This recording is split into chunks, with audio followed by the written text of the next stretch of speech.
DX-kuuntelu on ulkomaisten radioasemien kuuntelua.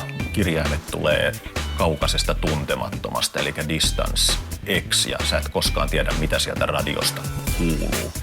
Ja sä voit harrastaa ihan omalla kotiradiolla sitä. Pieni antenni siihen aina parantaa kuuluvuutta. Ja tietysti se, että ihan hirveästi ei olisi sähköhäiriöitä. Ja sitten se ääripää on se, että sä oot Lapissa jossain erämaan mökissä, sulla on 10 kilometrin mittaista antennilankaa siellä sojottamassa eri suuntiin, niin sit kuuluu vielä paremmin. Mutta kyllä ihan kotiradiollakin yöllä pimeeseen aikaan keskialueet ja lyhytalueet kuuluu vaikka mitä.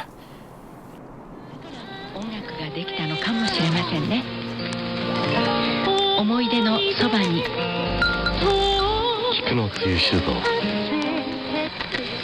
午前0時をお知らせします。 Millä tavalla maailmalla olevat kanavat eroaa suomalaisista? No varmaan tiukempia formaatteja löytyy, mutta se on varmaan yksi ero.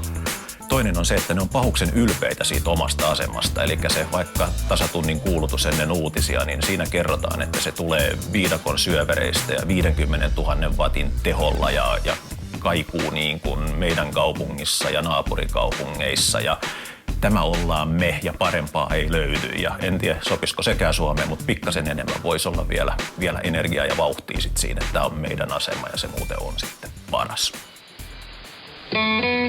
This is KIAM, AM 630, Nenana, Alaska, and KIAM FM 91.9, Nenana.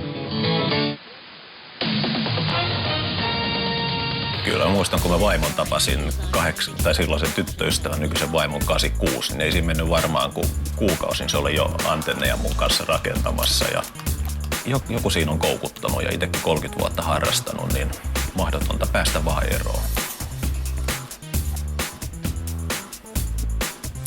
No niin, sinne meni, onnea matkaan.